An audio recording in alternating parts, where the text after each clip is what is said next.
Profiter de ce moment d'intériorité, de cet état-là,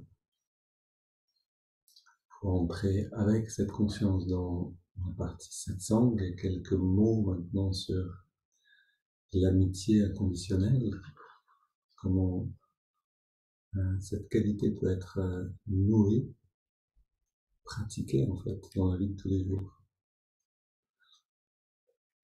Alors, en ce moment, avec Alba, on est dans Ananda, c'est-à-dire dans cette communauté qui a été créée par Swami Kriyananda pour accomplir cette vision de Yogananda de communauté spirituelle, donc d'endroits en fait très ouverts, non pas des monastères, mais des centres autour desquels on peut vivre dans une qualité relationnelle particulière et dans une qualité spirituelle particulière. Des idéaux élevés, un mode de vie simple. C'était cette définition que donnait Yogananda, ces centres-là, des idéaux élevés, un mode de vie simple, pour montrer qu'on peut faire l'expérience du bonheur, on peut être heureux sur Terre de cette manière-là. En fait, bien plus heureux que dans l'agitation frénétique qu'on connaît d'habitude. Alors, pour vous donner un petit peu aussi un témoignage, parce que là on est ici depuis une semaine, on a eu le temps de rencontrer quelques personnes, et on a des voisins donc, dans cette petite maison où on habite, et qui sont imbibés de cette énergie d'Ananda, qui ont connu Swami Kriyananda personnellement, donc qui ont vraiment, qui incarnent très bien cette qualité de l'amitié inconditionnelle. Et donc, on est dans une petite maison, une maison dans laquelle il doit y avoir, enfin, une maison en fait assez grande puisqu'il y a une famille et puis d'autres appartements encore de personnes qui vivent seules. Donc chacun vit dans son appartement, ou on vit dans l'appartement de quelqu'un qui n'est pas là en ce moment, en colocation avec une amie. Et puis on avait un problème quand on est arrivé dans cet appartement, c'est que l'évier de la cuisine ne coulait plus. Donc c'était assez désagréable de devoir faire la vaisselle dedans ou de faire la cuisine parce que tout le temps on avait ce marais un petit peu avec tous les restes de nourriture, etc., qui veulent pas descendre, enfin qui veulent pas, qui restent là, il faut attendre longtemps, bref, c'était pas très agréable. Et, et donc j'essaye de faire ce que je peux pour déboucher la chose, mais j'arrive pas, je comprends pas comment dévisser en bas pour ouvrir, bref, voilà, je n'arrive pas trop à faire la chose, donc je pense aux voisins qui pourraient peut-être me donner un coup de main. Et un matin, j'entends notre voisin qui s'appelle Indra, donc Indra c'est son nom spirituel, et je l'entends qui descend les escaliers de la maison à toute vitesse en me disant je peux pas maintenant, il faut que je cours, en parlant à sa femme. Et à ce moment-là, précisément, je me lève et je vais le voir pour lui demander de l'aide. Alors ça paraît un peu paradoxal, mais j'avais le sentiment que c'était peut-être un bon moment quand même. Donc je lui ai posé la question rapidement, voilà, est-ce qu'on a un problème avec l'évier, est-ce que tu pourrais éventuellement nous aider à un moment? C'était évident pour moi qu'il voilà, il était pressé, c'était pas le bon moment. Et à ma surprise, il s'est tout de suite détendu, et il a écouté, et puis il a dit je vais voir ce que je peux faire. Et il est monté dans notre appartement, donc il est remonté, il est rentré chez nous, et puis en quelques secondes, voilà, il s'y connaissait assez bien, il a dévissé ce qu'il y avait sous l'évier, donc toute cette tuyauterie, il l'a vidé dans un seau, il l'a fait passer de l'eau dedans rapidement, il a remis tout en place, mais en fait ça n'a pas trop amélioré les choses, en fait c'était toujours bouché. Et donc il a réfléchi, il a dit est-ce que vous êtes là à 10h30? Et puis on lui a dit qu'on ne serait pas là, et donc il avait toujours cette pression quand même, il fallait qu'il parte, je ne sais pas ce qu'il devait faire, mais il était déjà, je pense, un peu en retard. Et puis, donc il a dit ok, je vais voir ce que je peux faire. Et là, il est sorti et il a pris un long tuyau d'arrosage, il est revenu avec un seau, il a mis le tuyau d'arrosage dans la canalisation, il m'a fait donc allumer le tuyau à fond pour faire passer de l'eau. Bref, il a réussi à déboucher la chose et à ce que ça fonctionne parfaitement. À un moment d'ailleurs c'était un petit peu mieux et il a dit better is not enough, donc mieux n'est pas assez. Donc il était vraiment entièrement dans cet esprit de service envers nous, alors qu'il était en train de partir et qu'il était pressé. Et alors ça paraît simple comme situation, mais c'est devenu la base pour notre expérience, en tout cas de cette semaine, donc c'est très frais, d'une forme d'amitié. C'est-à-dire que quand Indra nous a aidés de cette manière-là, bien sûr on avait envie de le remercier, on les a invités à dîner, et on a passé un très bon moment ensemble avec lui et sa femme. Et, et donc on goûte nous-mêmes à cette qualité-là, c'est-à-dire cette phrase de Jésus, hein, de voilà, aimez-vous les uns les autres, soyez de service les uns envers les autres, servez-vous comme moi je vous ai servi. Et c'est quelque chose on peut en faire l'expérience dans les communautés Ananda, et c'est ça finalement, en tout cas ça c'est mon expérience que dont je témoigne, et qui attire les gens autour d'Ananda. C'est-à-dire qu'il y a cette idée-là, ces idéaux, mais qui sont incarnés finalement que oui, on a peut-être des choses à faire, qu'on a un travail, on a des enfants, on a etc. Mais que la relation est plus importante que tout le reste. C'est-à-dire que si on doit lâcher quelque chose, euh, qu'un projet n'aille pas parfaitement dans son accomplissement, qu'on arrive en retard quelque part, mais qu'une relation puisse en profiter, la relation prime toujours. Donc, c'est en fait la force réelle qu'on trouve à Ananda qui fait que voilà, c'est ce chemin pour nous qui est le bon, on va dire, c'est cette branche de l'arbre de Yogananda qui est notre branche, c'est qu'on sent cette qualité-là d'amitié, non pas avec Indra seulement et sa femme, mais en fait avec toutes les personnes qui vivent ici et qui sont ici pour cette raison, c'est-à-dire pour cette réalité-là de vivre cet aspect de l'amitié inconditionnelle. Aussi inconditionnel que possible, bien sûr. On n'est pas réalisé, on n'est pas à la hauteur de Yogananda et de Swami Kriyananda qui le vivait d'une manière impressionnante. C'est aussi pour ça que Swami Kriyananda a pu attirer autant de gens vers lui dans le monde et créer plusieurs communautés en finalement relativement peu de temps. C'était ce magnétisme-là, c'est-à-dire d'être en fait au service des gens. Et étant au service des gens, c'est comme Amma, quand on est autour d'Ama, elle est tout le temps en train de nous servir. Chaque instant, chaque seconde, c'est un service de sa part. Un regard va nous aider, un mot, un coup de téléphone, elle prend dans ses bras en même temps. J'ai vécu ça avec Amma en la voyant agir de cette manière, mais ici je le vis avec un groupe de personnes. Et ça, je vous le souhaite à tous de le vivre. C'est une invitation, bien sûr, à venir dans Ananda Assisi, donc à Ananda en Italie, qui est près d'Assise, et de faire l'expérience de la chose par vous-même. Il y a des retraites, il y a des stages, il y a un centre dans lequel on peut louer une chambre. Voilà, il y a des choses très intéressantes à faire ici. Et cette qualité-là, dont on peut faire l'expérience au milieu de tout ça. Pardon, je dois juste rebrancher mon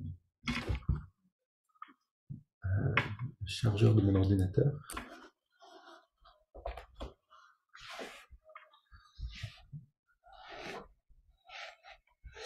Et donc, cette qualité-là, que Indra a très naturellement exprimée dans ses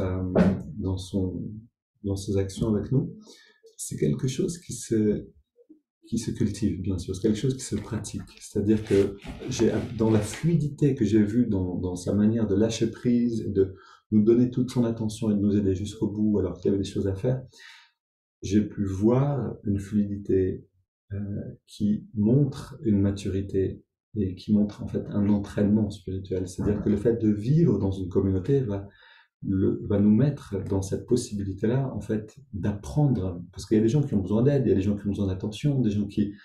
Et en leur donnant finalement cette attention et cette aide, on devient fluide, on devient plus apte à devenir inconditionnel dans notre relation avec les gens, à devenir amis. Et Et donc c'est aussi une pratique. C'est ça que je veux dire avec ça, c'est quelque chose qu'on peut pratiquer dans la vie de tous les jours, en fait, qu'on a besoin de pratiquer dans la vie de tous les jours si on veut soi-même attirer cette qualité-là vers nous et l'exprimer envers les autres. Et donc cette amitié, elle commence bien sûr avec soi-même.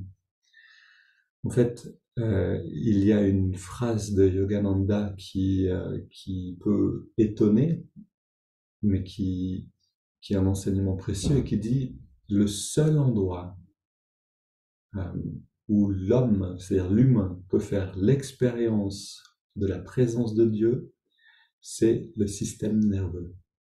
Alors c'est quelque chose d'assez, euh, on se dit un peu terre à terre, on s'attend à un endroit spirituel ou à un endroit physique. Non, en fait, c'est ce système nerveux, c'est-à-dire c'est en nous, c'est c'est par le ressenti intérieur, mais euh, vraiment dans notre ressenti d'abord physique et ensuite de l'énergie en nous-mêmes qu'on va pouvoir aller jusqu'à sentir cette béatitude.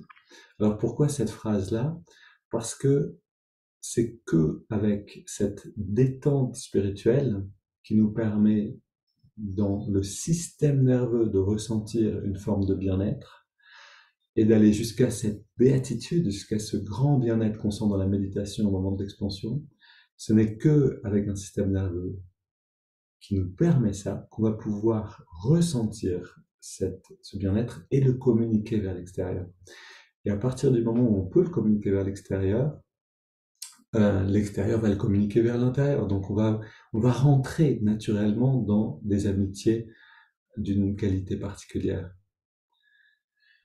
Et je le vois tout à fait dans ma vie, c'est-à-dire que j'ai eu besoin de beaucoup m'apaiser avant de pouvoir aller dans un endroit comme Ananda. C'est-à-dire quand je peux, moi, être ami avec moi-même, je peux ensuite vivre cette amitié et la reconnaître aussi. Pas simplement passer à côté, mais voir cette qualité-là. Et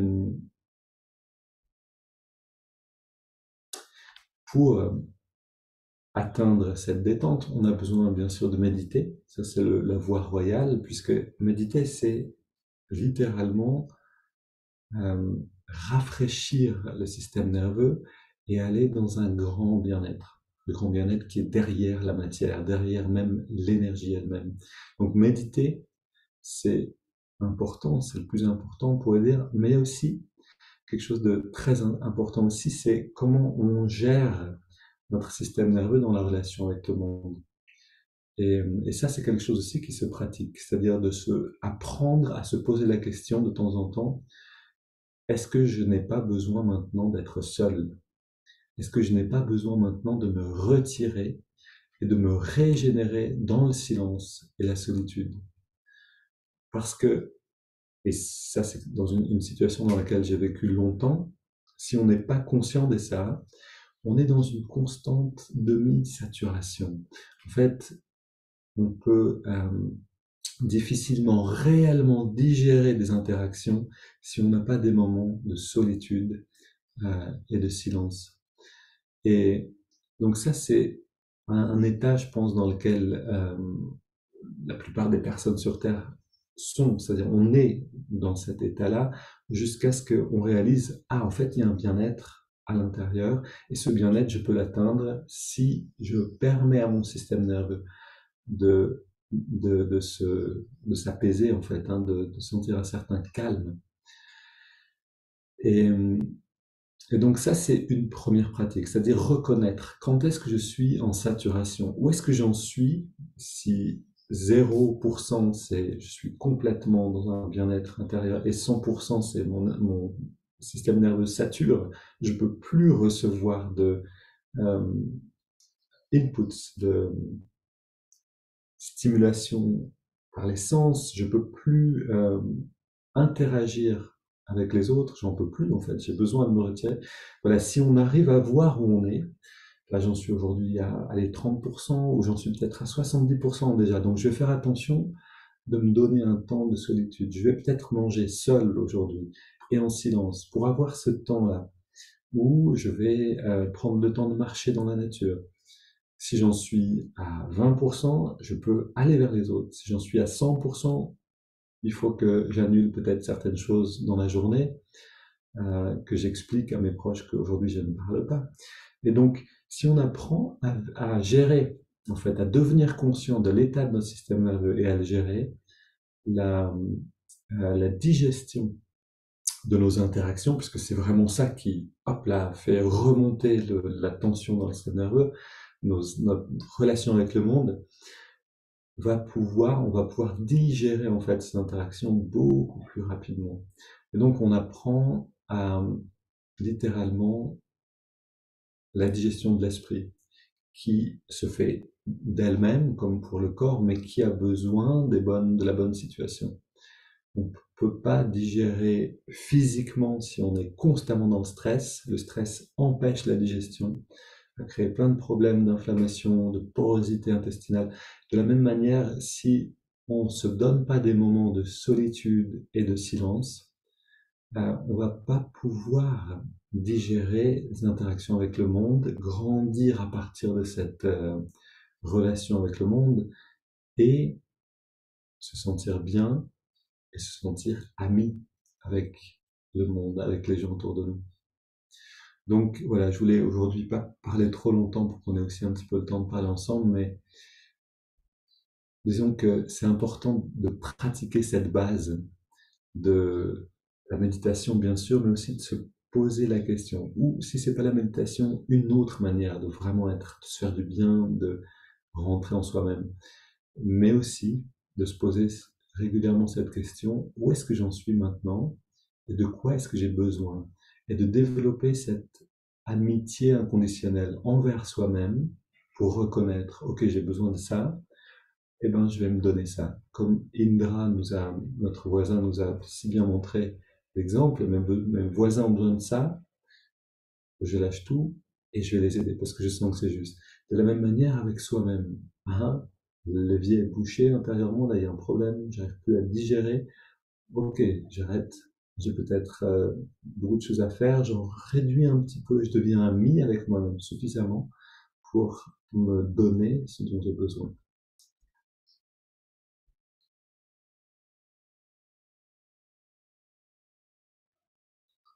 Voilà, donc cette désaturation qui est si importante.